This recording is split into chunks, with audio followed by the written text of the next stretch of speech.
Chapter 22 is our final chapter, and it's aptly named Putting It All Together, the Strategic Marketing Process. And essentially what we go through here, and they talk about it, is, I'm going to go back a little bit. It's the idea of allocating resources and how limited resources are allocated. Porter's business models or frameworks helps to plan. Effective market planning. Gantt charts. So this chapter really concerns itself with the planning phase, the put it all together type of thing as it's named. I will get to where we need to be. So, doing what works, allocating resources. Well, strategy has got to be very focused, very clear, flawless execution of the tactics to get the strategy accomplished. Kaizen is a Japanese term for zero defects, and a lot of times statistical sampling and things like that. Very used very much. Culture, performance oriented. Business is a competitive environment, so we have to be careful to remain competitive. And it's, as it is with sports teams, it's much easier to become number one than to stay number one and to stay competitive.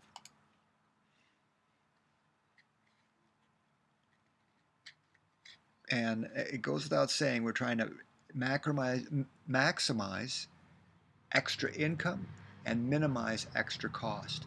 So from an allocation of resources, that becomes a critical mindset, not spending needlessly and always looking for that extra dollar of income. And you can see here graphically represented. So allocating resources, share points, market share, revenues, gross margin, all of these have to do with the idea that there are limited resources and we want to be wise in how we apply or make application of or determine where the money goes. And it depends on the strategy, number one, and number two, where we think the best opportunity lies. So if you think about it, it's and what makes this especially difficult is we're looking in or attempting to look into the future, and that's always a problematic thing. I don't know about you, but I find it hard to look accurately into the future. So we've talked about that planning phase. This implementation evaluation phase now is where we're at in this chapter. So we've done a lot of different things here to kind of tie these together in this unit. I hope it's been a good experience for you, by the way. So allocating resources, we need to ruthlessly consider our expenses and where we think revenue is going to come from. Where we can compete and win is the key thing. Metrics. Metrics are measurements. What are we going to measure? You're going to get more of whatever you measure. So be careful what you measure as far as the health of the organization and how the marketing plan is. And there's really a vast array of measures to be used. And they give you some metrics here, innovation metrics they call them. Long-range marketing plans, the timelines are different for different industries, but be aware that the planning horizon is shortening because time to market is more critical than ever, and competition is faster, better, faster, quicker. Long range might be 3 to 5 years. Porter's generic strategies. This is really it right here on this one page. Believe it or not, these are all the strategies that there are for business. Cost leader, such as Walmart. Differentiation strategy, say Target or Macy's, are differentiating themselves. They're not the cost leader, they're different. Cost focus strategy and differentiation focus strategy, which just means we're going after a niche or a niche market. So we're going to be very, like batteries plus, we're very deep in that area and maybe differentiated and include cost or pricing, reduce pricing to our customers. This is it right here. These are the only strategies that exist. And this gives And if you go to the links that I gave you on my USF, it will take you to the Porter's strategies to show you more about them, especially in that quick MBA and mind tools. But it gives you examples here of what we just talked about. Synergy analysis, this just talks about, synergy is a word that's often overused, but it just means when you combine two things, they are more valuable than they are separate. So together they're more, it's like 1 + 1 = 3. It's kind of what it means. So R&D, manufacturing, synergy, they got to work together well. It's like everything else. Heck, everything's got to work together well. Where are your synergies? This is almost like an internal analysis at this point. What markets are you going to go after? That's what this grid represents. So market specialization, product specialization, selective specialization, full coverage. How much of the market for lawnmowers are we going to cover? The premium, the middle of the road, or the economy models? There you go. Another example. Measurable results, key element. Measure the results. That's the only way we know about the health of our plan. And it's going to change. There's no doubt about it, will change. But it helps us gauge where we're at, and hopefully we get time to right the course if we're off course. So there's got to be flexibility in there. There has to be plan Bs, or contingency planning.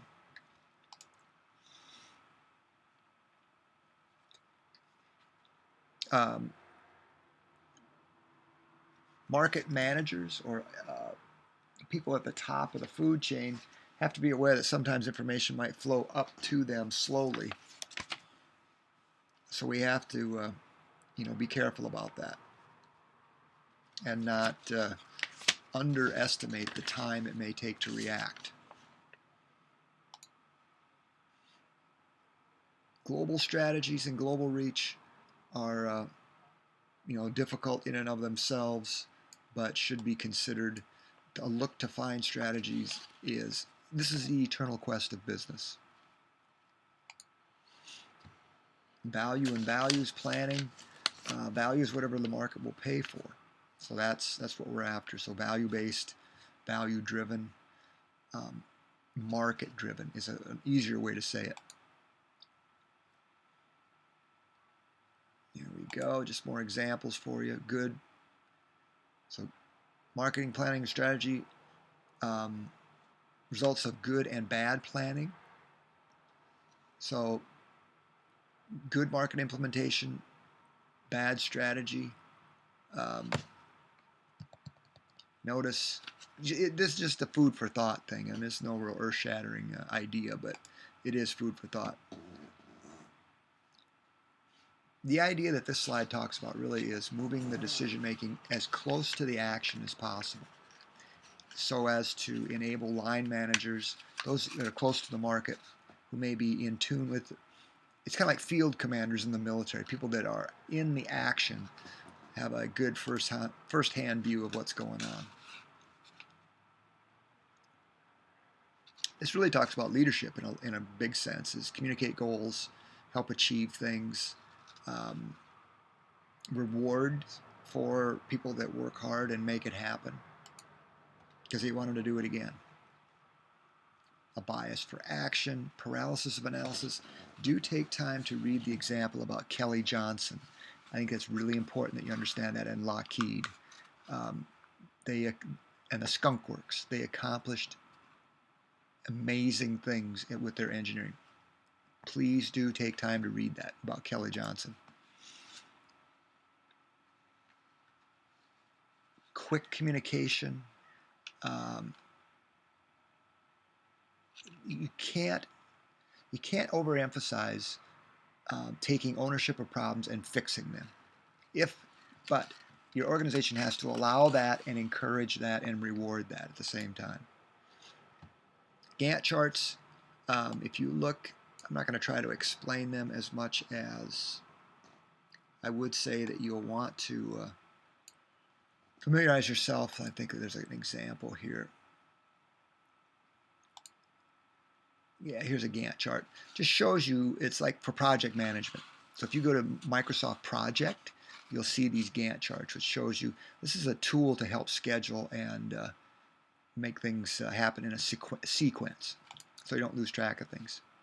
Evolving role of Chief Marketing Officer. This is a very tough position, high turnover. They get burned out quickly. They move on quickly, but they can be very effective. And here's where they may fit in that in the org chart. A little more org behavior stuff, line versus staff. And this again is geared toward big business. If you're not part of a large kind of publicly traded company, you probably won't see things like this. Product and brand managers is a way to manage the activities of marketing because they are given responsibilities for specific brand categories. So they're like mini CEOs. Valuation process, this goes back to our metrics. Why, and they call this sometimes gap analysis or variances in accounting. So they're trying to figure out why things didn't go, maybe positive variances and negative ones. It's a great chart here. Plan, implement, evaluation phase, and the various activities that take place in those. Marketing return on investments, marketing metrics, marketing dashboards, very highly powerful databases that give real-time looks at what's going on in your organization. Here's information technology can be your best friend in marketing. There we go. There's a dashboard for General Mills and so on. Just good examples here. Okay, that's all I've got. I hope you enjoyed the course. Do your very best on this last quiz, and appreciate all your hard work.